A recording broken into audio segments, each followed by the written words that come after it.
प्रकाश भरने में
सबल जलाई, दृढ़ता की परिचायक ऋषि को थामे सबल कलाई, दृढ़ता की परिचायक ऋषि को थामे सबल कलाई, दृढ़ता की परिचायक ऋषि को थामे सबल कलाई, दृढ़ता की परिचायक ऋषि को थामे सबल कलाई। दृढ़ता की परिचायक इसको थामे सबल कलाई। अभी आपने यह प्रेरणा गीत युग संगीत सुना। अब जो गोष्ठी का अगला विषय है उसका नाम है स्वाध्याय एवं पत्रिकाओं की सदस्यता वृद्धि। वास्तव में स्वाध्याय हम सभी के लिए बहुत आवश्यक है। अभी आदरणीय मास्टर साहब जी ने बताया कि हमको अपने मन मस्तिष्क की गंदगी को, कचरे को हटाने के लिए स्वाध्याय प्रतिदिन करना चाहिए। स्वाध्याय की बहुत अधिक आवश्यकता है हमारे जीवन में। अपने आप को अनगर से सुगढ़ बनाने के लिए, अपने चिंतन को परिष्कृत करने के लिए, अपने व्यक्तित्व को ऊंचा उठाने के लिए, तो आत्म परिष्कार से लेके हर दृष्टि से देखा जाए तो व्यक्ति के लिए स्वाध्याय बहुत ही महत्वपूर्ण है और अनिवार्य है। इसी स्वाध्याय की पूर्ति हम सभी युग साहित्य से करते हैं। गुरुदेव ने इतना बहुत सारा साहित्य लिखा है, उसका हम लोग जितना संभव हो पाता है अध्ययन करते हैं। लेकिन स्वाध्याय के लिए सबसे महत्वपूर्ण है हमारी जो पत्रिकाएं निकलती हैं। ये पत्रिकाएं अखंड ज्योति है, युग निर्माण योजना है, प्रज्ञा अभियान है, युग शक्ति गायत्री है और अन्य भाषाओं की पत्रिकाएं हैं। इन पत्रिकाओं का इस मिशन में बहुत ही अधिक महत्व है, क्योंकि मिशन के संस्था के अधिकांश लोग इन पत्रिकाओं के संपर्क में आकर ही मिशन के संपर्क में आए हैं। किसी को एक पन्ना मिल गया कहीं, अभी आदरणीय श्री भृगुनाथ प्रसाद तिवारी जी जो उद्बोधन देंगे, आपको भी अखंड ज्योति के कुछ पृष्ठ मिल गए, पन्ने मिल गए और उसी से आप मिशन में खींचते चले आए, गुरुदेव के एक अभिन्न आत्मीय बन गए। तो हम आपके साथ भी लगभग ऐसा हुआ है। युग शक्ति ने या अखंड ज्योति ने, युग निर्माण योजना ने हमें विचार दिया, चिंतन दिया, हमारी मनस्थिति को बदला और मिशन एक सच्चे अच्छे कार्यकर्ता के रूप में ढालने का प्रयत्न किया। इन पत्रिकाओं का विस्तार होता है, लेकिन उनके विस्तार के लिए हमें और भी अधिक प्रयत्न करना है। इसी विषय पे प्रकाश डालेंगे श्री भृगुनाथ प्रसाद तिवारी जी, जो कि यहाँ उपस्थित हैं। तिवारी जी के संबंध में आपको कुछ बातें बता दें कि आप मध्य प्रदेश में उच्च शिक्षा विभाग में सेवारत थे। वहाँ से जब सेवानिवृत्त हुए तो पूज्य गुरुदेव के इस काम को, ज्ञान यज्ञ अभियान को सफल बनाने के लिए आपने गायत्री तपोभूमि में अपना पूरा जीवन समर्पित किया है। इसके पहले भी आप 24 कुंडी, 51 कुंडी, 108 कुंडी यज्ञों में जाते रहे हैं शांति कुंड की टोली की तरफ से, और वहाँ कार्यक्रम को सफल बनाने में आपने अमूल्य सहयोग दिया। प्रज्ञा पुराण कथा वाचन से लेकर श्री राम कथा, भागवत कथा, और अभी तो आपने एक बहुत अच्छी प्रेरणापद कथा कही है माता जी के ऊपर, महाशक्ति की लोक यात्रा कथा। तो ऐसी तमाम विशेषताएं आपके जीवन से जुड़ी हुई हैं और आपका बहुत गहरा अनुभव है मिशन को समझने का, गुरुदेव माता जी को जानने का और हम आप तक उनके संदेश को पहुंचाने का। तो अब अधिक समय न लेते हुए हम आदरणीय तिवारी जी से निवेदन करते हैं कि अपने विषय की प्रस्तुति करने की कृपा करें। धन्यवाद तिवारी जी। सभी भाई बहन कृपा कर कमर सीधी करें, दोनों हाथ गोद में रखें, नेत्र बंद करें, ध्यान मुद्रा में बैठें। परम पूज्य गुरुदेव, वंदनीय माता जी का हाथ हमारे सिर पे है। वेद माता, देव माता, विश्व माता गायत्री का दिव्य संरक्षण मिल रहा है। हमारा रोम रोम शब्दता में, तेजो में हो रहा है। सूर्य की किरणों के प्रकाश से हमारे सारे कसाय कलमश नष्ट हो रहे हैं। शरीर में सूर्य की दिव्य रश्मियों का रक्षा कवच बन रहा है। परम पूज्य गुरुदेव वंदनीय माता जी की श्री चरणों में हमारा मन ये संकल्प ले रहा है, गुरुदेव हे माता जी, जिन पत्रिकाओं के माध्यम से आपने हमको सबको जोड़ा, अन्य को जोड़ने का हम व्रत लेते हैं, संकल्प लेते हैं। अखंड ज्योति, युग निर्माण योजना, युग शक्ति गायत्री, प्रज्ञा अभियान और जो भी पत्रिकाएं हमारी हैं उन सबके माध्यम से हम जन जन तक पहुंचेंगे, ये हम आपके चरणों में संकल्प लेते हैं। इसी भावमुद्रा में बैठे हैं, गायत्री महामंत्र कृपा करके साथ में। ओम भूर्भुवः स्वः तत्सवितुर्वरेण्यं भर्गो देवस्य धीमहि धियो यो नः प्रचोदयात्। सभी लोग हाथ जोड़ लें, उच्च गुरुदेव वंदनीय माता जी का ध्यान करें। हरने को अज्ञान ज्ञान की ज्योति अखंड जलाई, हरने को अज्ञान ज्ञान की ज्योति अखंड जलाई, ऊपर लाने स्वर्ग योजना युग निर्माण बनाई, ऊपर लाने स्वर्ग योजना युग निर्माण बनाई।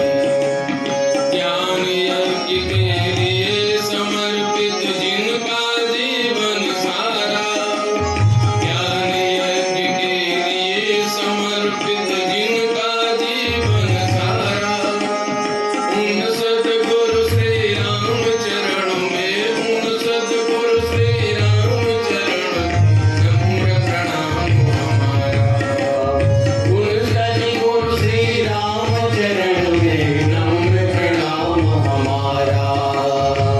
लोक शिक्षण के अवतार है जिन्हें लोक शिक्षण के लिए अवतार है जिनने लिया, निर्विकार निरीह होकर मंज संधारण किया, निर्विकार निरीह होकर मंज संधारण किया। श्री राम नाम ललाम जिनका वास्तविक सुख धाम है, श्री राम नाम ललाम जिनका वास्तविक सुख धाम है। कर जोर उन सर्वेश को श्रद्धा सहित प्रणाम है, कर जोर उन सर्वेश को श्रद्धा सहित प्रणाम है, श्रद्धा सहित प्रणाम है। ऐसे हाथ पले मुख में लगाएं। सूक्ष्म रूप से विद्यमान परम पूज्य गुरुदेव वंदनीय माता जी, देव माता, विश्व माता, वेद माता गायत्री के सानिध्य में बैठे हुए मंचासीन भाइयों, उपस्थित मातृशक्ति, देवपुत्र भाइयों, आज का जो विषय है स्वाध्याय पत्रिकाओं की वृद्धि। स्वाध्याय अर्थात स्व अध्ययन, अपने आप को पढ़ना पहला काम, और दूसरा अपने आप को परमात्मा के अध्याय से जोड़ना। क्यों? क्योंकि हमको तो परमात्मा ने यहाँ भेजा है। किसने भेजा है? अरे जोर से बोलिए ना। परमात्मा ने भेजा। उतना भेजा होता न जाने कितने लोग हैं, कितना पूजा पाठ करते हैं। अरे भाई अच्छा ना हो, अंधे का ना हो जाए, लेकिन एक बेटा हो जाए, बेटी हो जाए, लेकिन जिसको नहीं देना चाहता वो नहीं देता है, और जिसको देता है तो फिर कई बार वैज्ञानिक उपचार करना पड़ता है, तब रुकते हैं। ये देने वाला कौन है? परमात्मा। क्या कहते हैं? दाता एक राम जी और भिखारी सारी दुनिया। देने वाला केवल वही है। हम लोग तो सब मांगते रहते हैं, लेकिन गुरु जी कहते बेटा नहीं, भिखारी मत करो, मांगो मत। क्या करो? तुम कर्म करो, अच्छे संकल्प लो, और ये तुम समझ लो कि दुनिया में तुम सबसे अच्छे आदमी। अपने आप को हर कोई ये समझना शुरू कर दे कि हम दुनिया में सबसे अच्छे आदमी, सबसे अच्छे व्यक्ति हैं, सबसे अच्छे इंसान हैं, सबसे अच्छे नर हैं, सबसे अच्छी नारी हैं, सबसे अच्छे बेटे हैं, सबसे अच्छी बेटी हैं, तो समझ लो हम अपने आप अच्छे बन जाएंगे ना। तो उसके लिए हमको संकल्प लेना पड़ता है। स्वाध्याय, ये दुनिया स्वाध्याय से ही आगे बढ़ी है, क्योंकि ज्ञान जो है नहीं ज्ञानेन सम पवित्र में विद्यते, और ये ज्ञान की प्राप्ति कहां से होती है? स्वाध्याय से, अध्ययन करने से होती है। अब स्वाध्याय किस तरह से, किस तरह से होता है? एक तो आप कोई साहित्य लीजिए, कोई पुस्तक लीजिए और उसको पढ़ना शुरू कर दीजिए, और पढ़े और मस्तिष्क में बैठे, एक तो वो स्वाध्याय हो गया। ये देख करके पढ़ा यानी दृश्य स्वाध्याय हो गया। दूसरा श्रव्य स्वाध्याय होता है, यानी किसी ने पढ़ा और आपने सुन लिया, वो भी स्वाध्याय है। कई ऐसे लोग होते हैं जो दिव्यांग हैं, जिनके पास दोनों नेत्र नहीं है।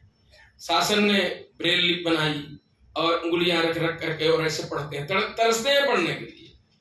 तो हमको आपको भगवान ने सुंदर सुंदर अच्छे नेत्र दिए हैं, तो जब सारे अंग दिए तो हमको पढ़ने में प्रमाद नहीं करना चाहिए। स्वाध्यायान महाप्रमद है, हम स्वाध्याय में प्रमाद नहीं, जोर से बोलो, नहीं करेंगे। हिंदी समझ में आ रही कि नहीं आ रही आप लोगों को? कोई दिक्कत तो नहीं, क्योंकि गुजरात में बहुत घुमा हूं मैं, हिंदी सब लोग समझते हैं। तो स्वाध्यायान महाप्रमद, स्वाध्याय में हम प्रमाद बिल्कुल नहीं करेंगे, हमारा संकल्प होना चाहिए। क्यों? क्योंकि स्वाध्याय से ही ये संसार आगे बढ़ रहा है। एक छोटा सा व्यक्ति जो अतिकामी है, और वो जब पत्नी मायके चली जाती है तो उसको नींद नहीं आई, और रात में गया और नदी बढ़ी हुई है और मुर्दे पर बैठ करके पार लग गया, और ऊपर एक गोटी जो है लटकी हुई थी, उसी की पूंछ पकड़ करके और खिड़की से कूद करके और अपने पत्नी के पास पहुंच गया। पत्नी कहा, कौन है तुम्हारा पति? चल भाग यहां से, कामी कहीं का। बड़ा जोर का झटका दिया। क्या झटका दिया? अस्थि चर्म में देह ममता में जैसी प्रीति,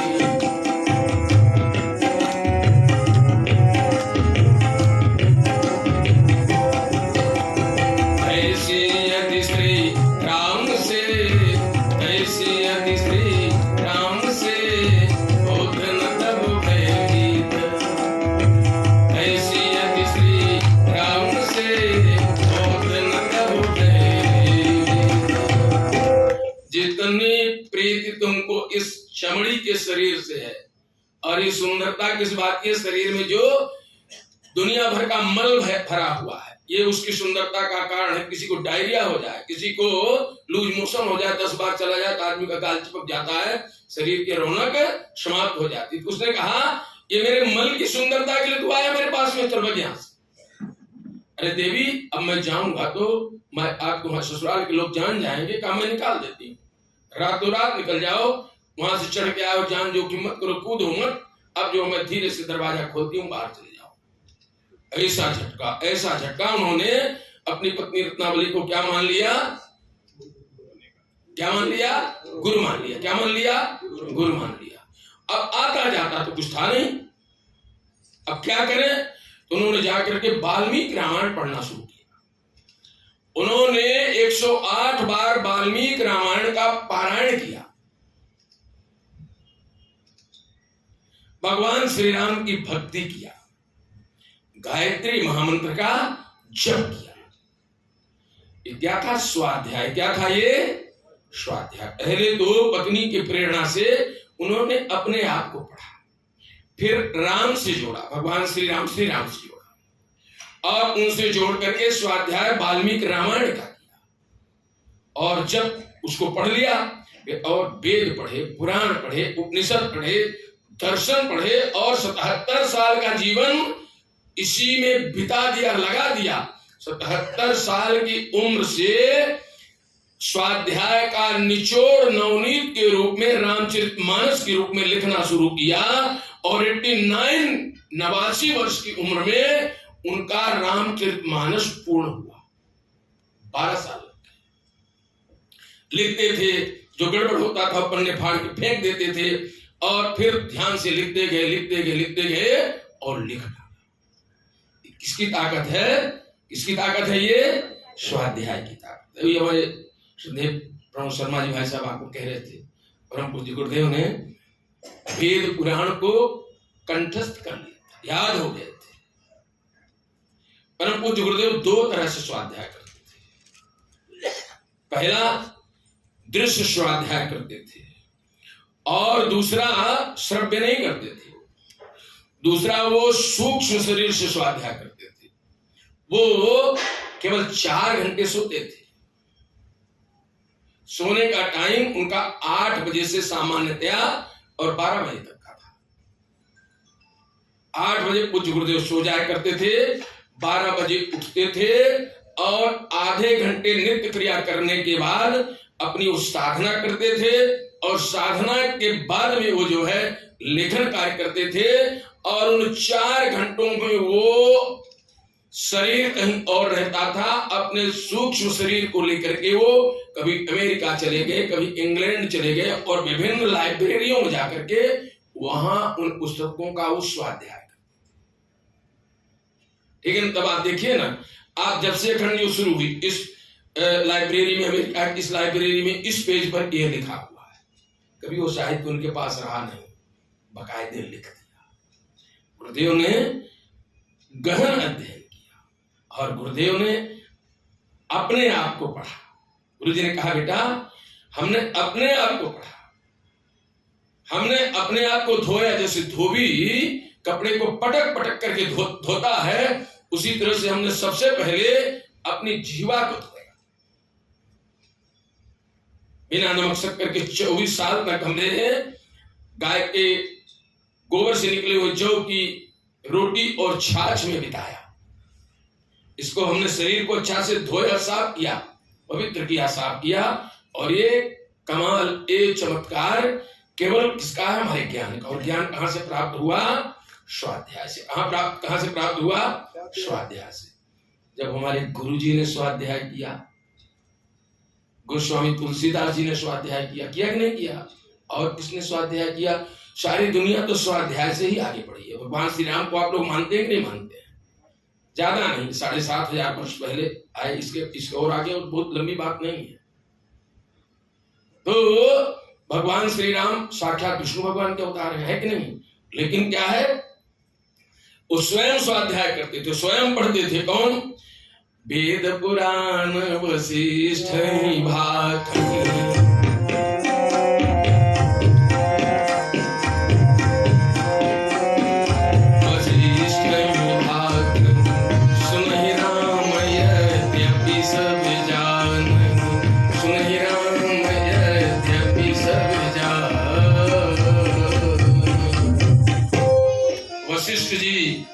वेद और पुराण समझाते थे और श्री राम जी समझ करके फिर उसको पढ़ते थे, स्वाध्याय करते थे।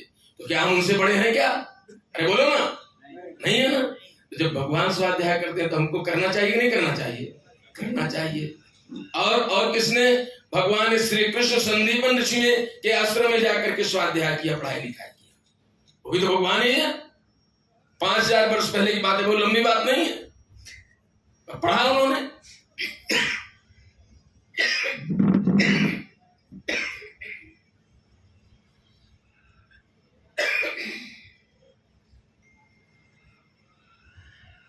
अपने गुरु के आश्रम पढ़ा, संदीपन जी के आश्रम में पढ़ा, स्वाध्याय किया, तब संसार को गीता का उपदेश दे दिए। सबको अपने आप को पढ़ना पड़ता है। और तो और प्रहलाद ने, गरुड़ ने नारायणी शक्ति का अध्ययन किया। उनके गुरु कौन थे? नारद। गर्भ से जो पढ़ करके आए, उस ताकत से अपने पिता को ही मौत के घाट उतार दिया, हवाले कर दिया। राक्षस है, मरो। तो जो पिता प्रहलाद, विभीषण, बंधु, भरत, मातारी, ये क्या है? ज्ञान है। ज्ञान स्वाध्याय से आता है। सुन लिया, टेप हो गया, घर में संस्कार आ गया। अभिमन्यु ने गर्भ में स्वाध्याय किया और चक्रव्यूह भेदन कर लिया। इस स्वाध्याय की ही कला है, चाहे श्रव्य चाहे दृश्य।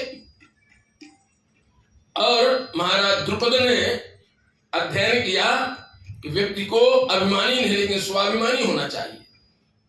लेकिन स्वाभिमान अज्ञानता के रूप में परिणित हो गया और ऋषि द्रोणाचार्य से भिड़ गए। उन्होंने उनको कैद कर लिया उसका प्रतिशोध करने के लिए। शोध और प्रतिशोध, शोध मतलब खोज होती है और प्रतिशोध का मतलब क्या होता है? बदला होता है। शोध व्यक्ति को ऊंचा उठा देती है। अच्छे पुस्तकों का स्वाध्याय करके उनका नवनीत निकाल करके एक अच्छा ग्रंथ लिख दिया जाता है। जैसे परम पूज्य गुरुदेव के ऊपर न जाने कितने लोगों ने रिसर्च कर लिया, शोध कर लिया, शोध ग्रंथ लिख दिया। ये शोध है। लेकिन प्रतिशोध यदि कोई लेता है, प्रतिशोध यदि कोई लेता है, रावण ने शोध नहीं किया, भगवान की खोज नहीं किया, रावण से प्रतिशोध लिया। क्योंकि पूर्व जन्मों में नारायण ने बार बार हमको पराजित किया है, हमारे पूर्वजों को पराजित किया है। उनका बदला लेंगे और भगवान राम को ही मार देंगे हम। उनकी पत्नी का अपहरण किया तो रावण का क्या हो गया? अंत हो गया। शोध विकास की ओर ले जाता है। शोध यानी स्वाध्याय विकास की ओर ले जाता है। प्रतिशोध अर्थात बदला, गंदे साहित्यों का स्वाध्याय और शुक्राचार्य जैसे गुरु की शिक्षा व्यक्ति को क्या करती है? बर्बाद कर देती है, नष्ट कर देती है, सत्यानाश कर देती है। हमको क्या करना है? हमको प्रगतिशील जीवन देना है। हमको नए नए पुस्तकों का स्वाध्याय करके और ये शोध करनी है, खोज करनी है कि समाज में जो है चरित्र निर्माण के लिए, व्यक्ति निर्माण के लिए, समाज निर्माण के लिए किस तरह से हम आगे कार्य कर सकते हैं। ये कहां से प्राप्त होगा? इस स्वाध्याय से प्राप्त होगा। और तो और एक शूर व्यक्ति और पढ़ना चाहता था तो लोगों से कहा, भैया आप एक काम करो, हमने भगवान श्री कृष्ण के बारे में सुन रखा है, आप श्रीमद् भागवत हमको पढ़ करके सुनाना शुरू कर दीजिए। और सुने, देख नहीं सकते थे, और सुन करके और भागवत को कंठस्थ कर लिया और उनके अंदर भक्ति जागृत हो गई भागवत से। और उन्होंने जब देखा कि भक्ति नाम की नारी यहाँ वृंदावन में, मथुरा में आकर के युवा हो जाती है, निश्चित ही भगवान श्री कृष्ण में ताकत है। और उन्होंने भगवान से अपने आप को मिला लिया। जब कभी भगवान श्री कृष्ण आए और उनके पास आए और उन्होंने उनका चरण पकड़ा तो भगवान जाने लगे, तो कहा, बांह छुड़ाए जात हो, निबल जान के मोर, हृदय से यदि जाओगे मर्द बधोंगे तो है। किसने? सूरदास ने। उनका तीसरा नेत्र खुल गया। ये क्या था? इस श्रव्य स्वाध्याय था।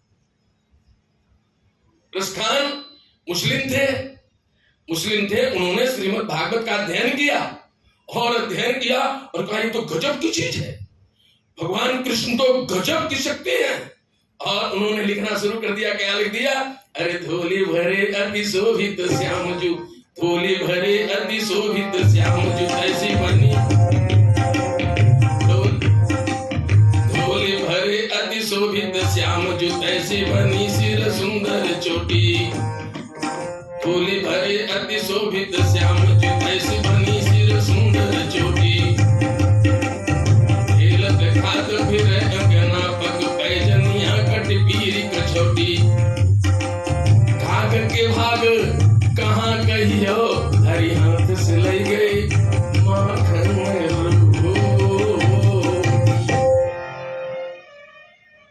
मुसलमान थे ना, कहते साहब मूर्ति को नहीं मानते, इसको नहीं मानते, उसको नहीं मानते।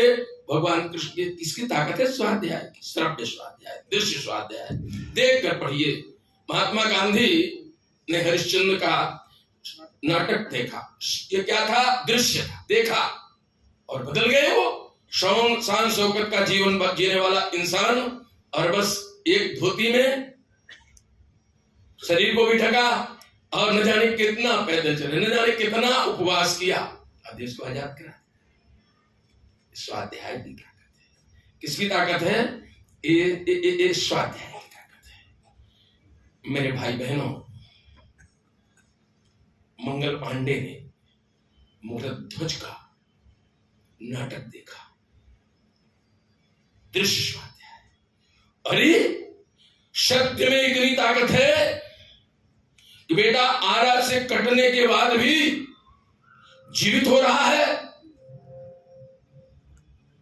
मैं अपने जीवन में सत्य को अपनाऊंगा और भारत भूमि की रक्षा के लिए, आजादी के लिए चल पड़ूंगा।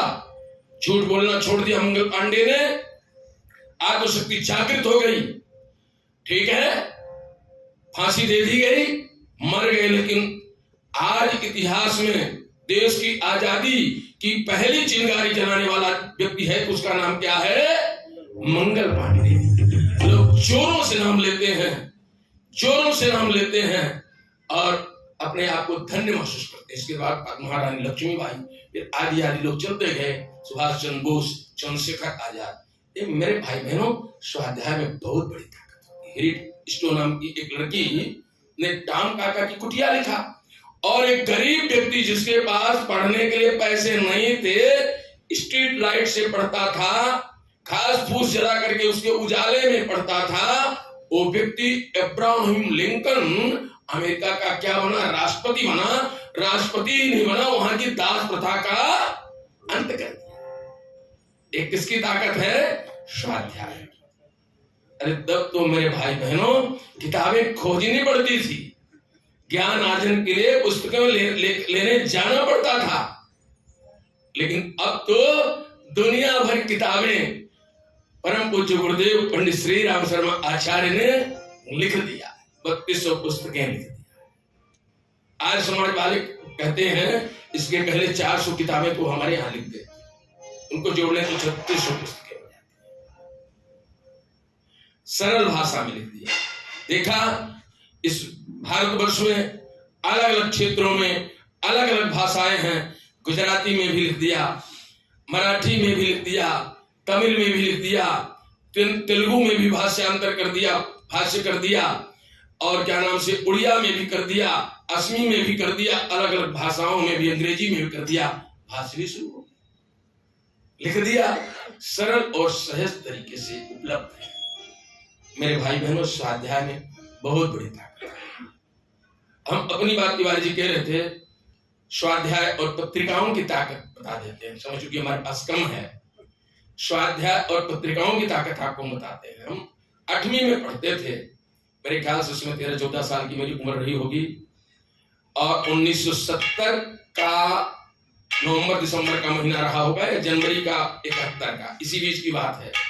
संभागीय अंताक्षरी प्रतियोगिता रामायण की पहले होती थी, तो अब तो फिल्मी गीत सीख की अंताक्षरी करने लगे लोग, लेकिन पहले अंताक्षरी का माने चौपाई का अंतिम शब्द, जैसे गगन चढ़े पवन प्रसंगा, कीचह मिले नीच जल संगा, गगन चढ़े रज पवन प्रसंगा और कीचह मिले नीच जल संगा, यानी तो गा पे गिरी तो फिर गा पर गुर की तुम महेश भवानी प्रणवो दीन बंधु समज्ञानी। इस तरह से चौपाइयां हम लोग पढ़ते थे, और उस पर जो विजय हो जाता था, पुरस्कार मिलता था। मैं संभागी अंताक्षरी में जीत गया तो मुझे कुछ पैसे मिले, उससे मैंने बाबा असिस्टेंट में जाकर के मूंगफली गुड़ मुझे बहुत पसंद था, मैंने खरीद लिया। तो मूंगफली जिस कागज में दिया उसने, उसको मैंने मूंगफली और एक कागज में गुड़ था, तो गुड़ वाला तो पेपर का था, तो गुड़ खा करके पेपर को फेंक दिया हमने।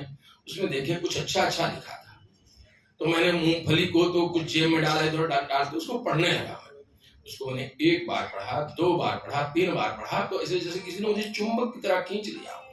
नीचे उसमें अखंड ज्योति लिखी थी, महीना भी लिखा था, उतना याद नहीं है, अखंड ज्योति जरूर उसमें लिखी थी, और ऊपर एक व्यक्ति का कोई चित्र बना था, ऐसा लगा गुरुदेव का चित्र रहा होगा, उसमें कोई कलर प्रिंटिंग तो होती नहीं थी। तो वो मैंने छोटा सा देखा, शायद शीर्षक भी उसका नहीं था, दूसरा पेज रहा होगा, लेकिन उसको मैं रखे रहा, बहुत दिनों तक अपने किताब के पन्नों में रखे रहा, और मैं पढ़ा, और मुझे ऐसा लगा कि कोई चुंबक की तरह मुझे खींच रहा है। और फिर स्वप्न में जब देखता था, गायत्री मंत्र जब 4वीं में पढ़ता था, पिताजी ने सिखा दिया था, तब से मैं करता था। तो स्वप्न में जब सोता था, तो मुझे ऐसा लगता है कोई धोती कुर्ता पहने हुए, उसमें काले काले बड़े बड़े दांत कुछ बड़े बड़े और काले बाल, और जैकेट कुर्ता पहने हुए कोई व्यक्ति आता है, मुझसे मुझे जगा देता है, उसकी कुछ बात करता है, चला जाता है। पर उन बातों पर मैं स्वप्न में इतना ज्यादा बचपन में ध्यान नहीं देता था। फिर कई बार सोचने लगता था क्या बात है, कैसी बात है। फिर धीरे धीरे अखंड ज्योति पत्रिका मैंने अमैया में लिया, पत्रिका को पढ़ना शुरू किया, यहाँ का पता लिया, फिर किसी तरह से आया गया, और मिशन से मैं जो जुड़ा मैंने, फिर उपासना जीवन की अनिवार्य आवश्यकता। पहले कभी कभी थोड़ा मजाकिया भी हो जाता था, बलवन कोई करता था। 9th में आया, उपासना जीवन की अनिवार्य आवश्यकता, इस पुस्तक को मैंने पढ़ा तो मुझे ऐसा लगा कि ये किसी भगवान ने, किसी ईश्वर ने लिखा है। मैं क्या निवेदन कर रहा था? स्वाध्याय। एक मूंगफली का कागज हमको हमारे भगवान से मिला दिया, हमारे गुरु से मिला दिया, हमारे ईश्वर से मिला दिया, और मैं अपने जीवन को धन्य मानता हूँ। शायद गुरुदेव, काश गुरुदेव आप न मिले होते तो मैं क्या हो गया, तो बिगड़ गया होता, बेकार हो गया होता, भौतिक जीवन में नष्ट हो गया होता। लेकिन आपके चरणों में आकर के मैं अपने आप को धन्य महसूस कर रहा हूँ। आज 13 साल से लेकर के आज 68 साल मेरा पूर्ण हो जाएगा फरवरी में। यह जीवन कैसे आज इतना दिन बीत गया, समय कैसे पास हो गया मेरे भाई बहनों, मुझे पता ही नहीं चला। एक किसका चमत्कार है? उस अखंड ज्योति पत्रिका के एक पन्ने का चमत्कार है। किसका चमत्कार है? एक अखंड ज्योति के उस पन्ने का चमत्कार है। और मैं तो प्रभु श्री राम के का भी कृतज्ञ हूं कि उनका मानस, उनकी चौपाई पढ़ा और अंताक्षरी में जीता। वो अवसर न आया होता तो शायद मैं मूंगफली न खरीदा होता, और शायद उस समय मैं मिशन से न जुड़ा होता। मेरे भाई बहनों, जितना कीमती जुड़ना है, कहीं उससे ज्यादा कीमती इंसान को इंसान से जोड़ना है। परम पूज्य गुरुदेव ने अखंड ज्योति पत्रिका क्यों लिखा, कैसे लिखा? 15 साल उम्र में जब ध्यान की स्थिति में बैठे तो उनके गुरु ने, हमारे दादा गुरु जिनको हम कहते हैं स्वामी सर्वेश्वर, ज्योति से दर्शन दे करके केवल एक संदेश दिया, केवल 24 साल का व्रत करो, अनुष्ठान करो, सारी बातें आपको पता है, उस पर जाने की जरूरत नहीं।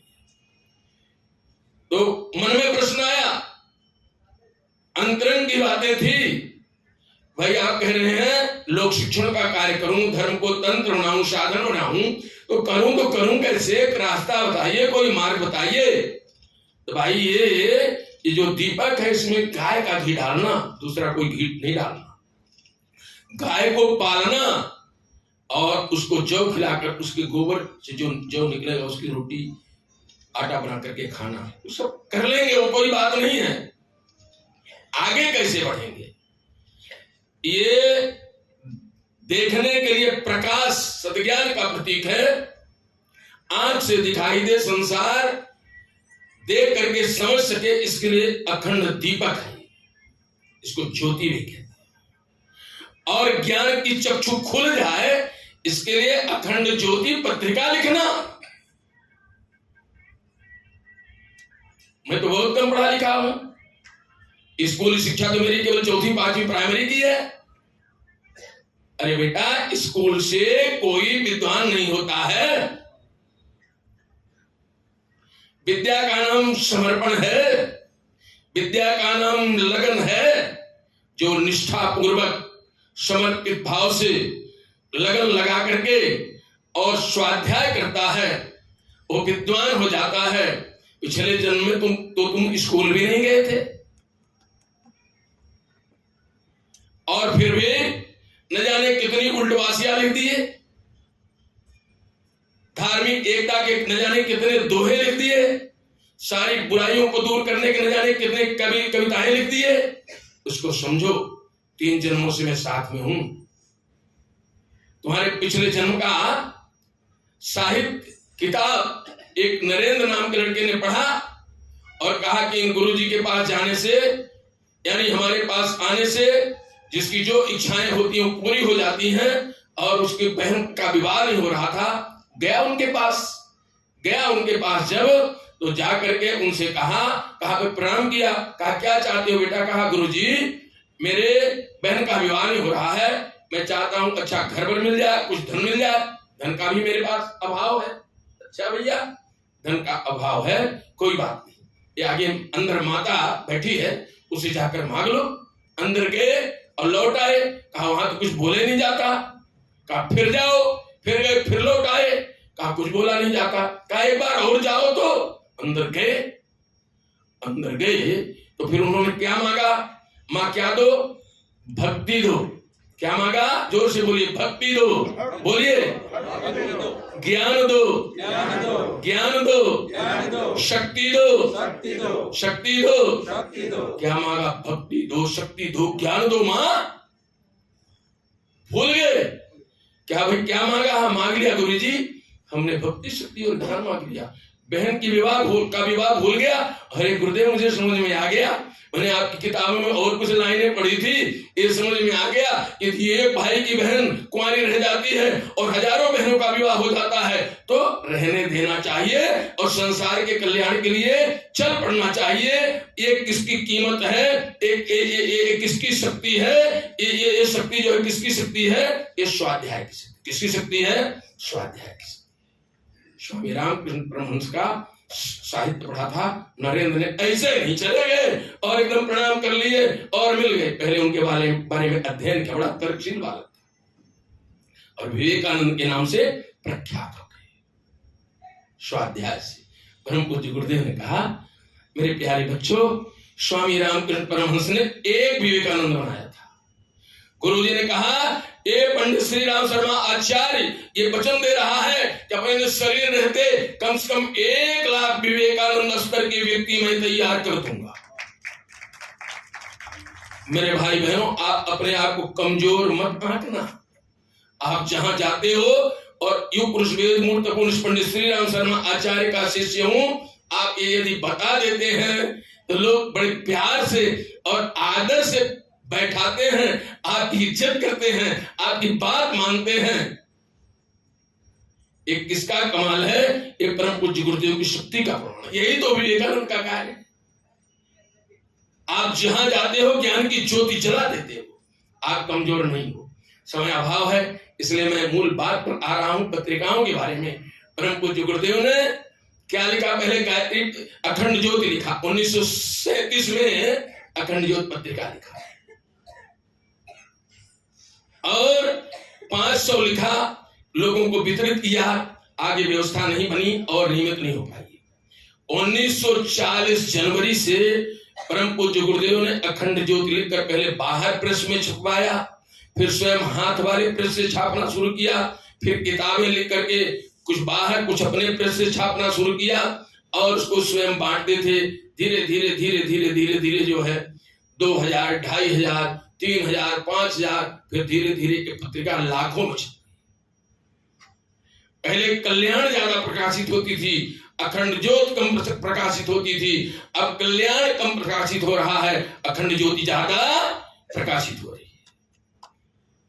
ये क्या है? परम पूज्य गुरुदेव की साधना का परिणाम है। और दूसरा जो गुरुदेव ने कहा, हम 1 लाख विवेकानंद पैदा करेंगे, एक करोड़ साधकों का जो है संकल्प है और उनका त्याग है कि ज्ञान की ज्योति घर घर, गांव गांव, नगर नगर, डगर डगर पहुंचती जा रही है। तो समय आ गया है।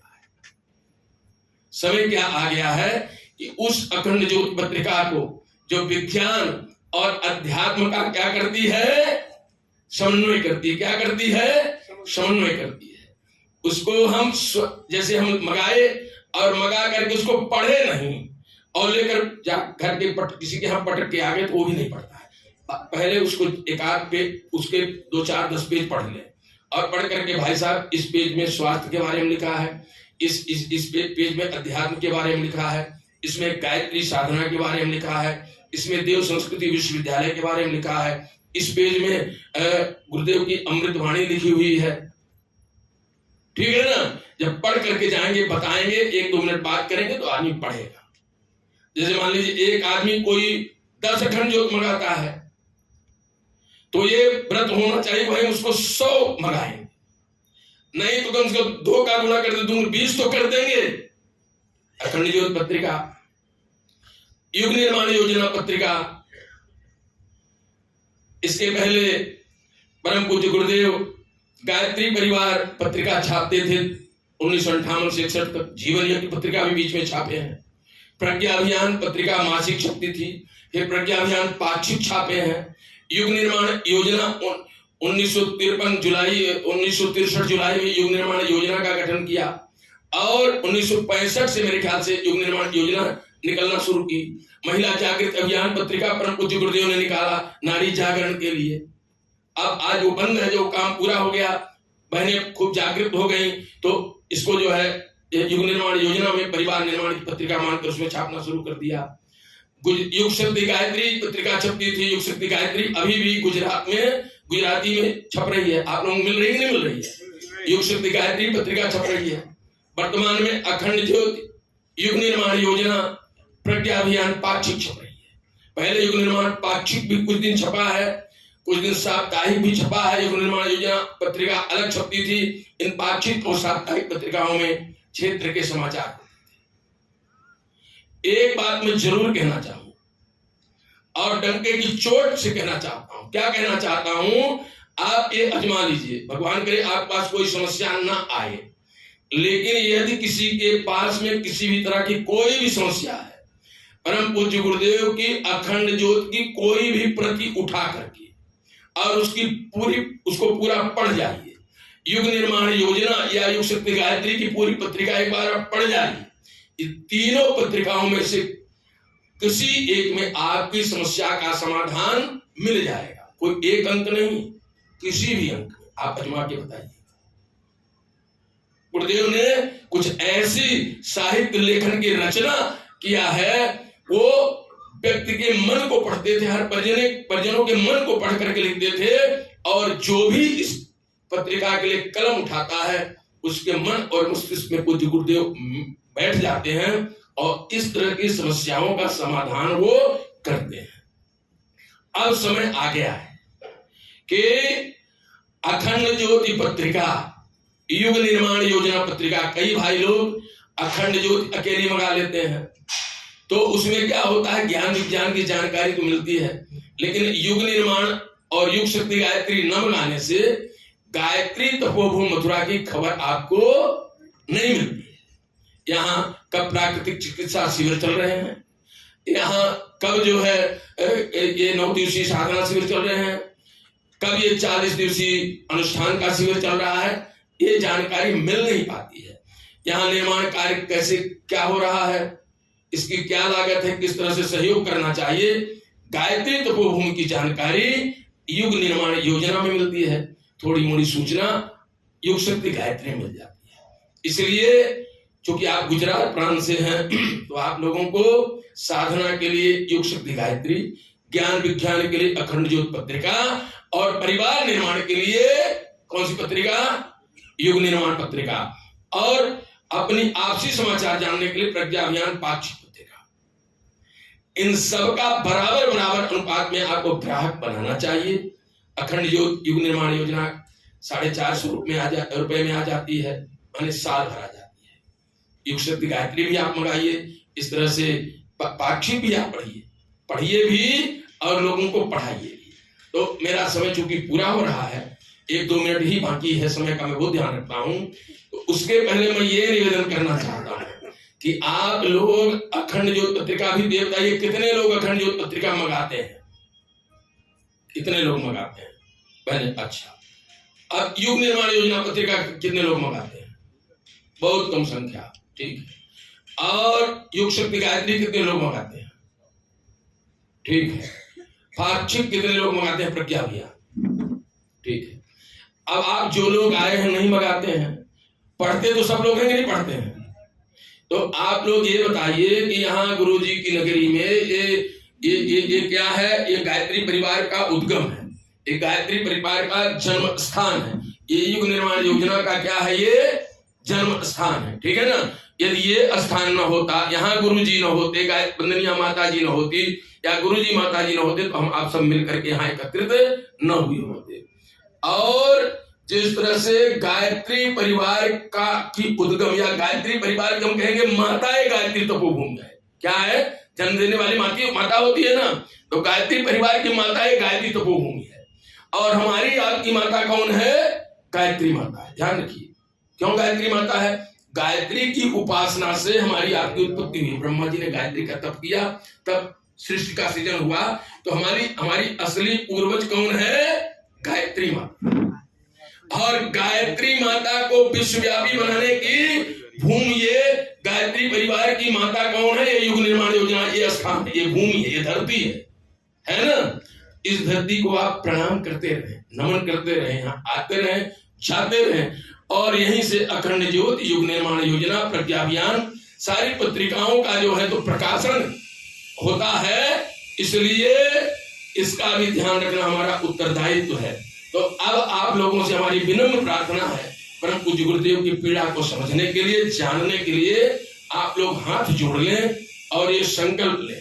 अब ये पहले ये बताइए, हाथ बाद में जोड़ें, पहले अब नए सिरे से ये बताइए कि आप लोग कितने ऐसे लोग हैं जितने बैठे हैं, कम से कम सब लोग पत्रिका मंगाएंगे कि नहीं मंगाएंगे? हाथ उठाएं, जोर से हाथ उठाइए ना, मंगाएंगे। चलिए हाथ नीचे गिरा, अब हम बोलते हैं, अब दोहराइए, हाथ जोड़ लें, बोलिए हम परम पूज्य गुरुदेव एवं परम वंदनीय माता जी के सूक्ष्म संरक्षण में संकल्प लेते हैं कि पत्रिकाएं मंगा करके जन जन तक पहुंचाते रहेंगे। अभी जितनी संख्या में मंगाते हैं कम से कम दोगुनी करने का व्रत लेते हैं। सभी भाई बहनों को प्रणाम। हम अपनी वाणी को विराम देते हैं। धन्यवाद। अभी आपने आदरणीय तिवारी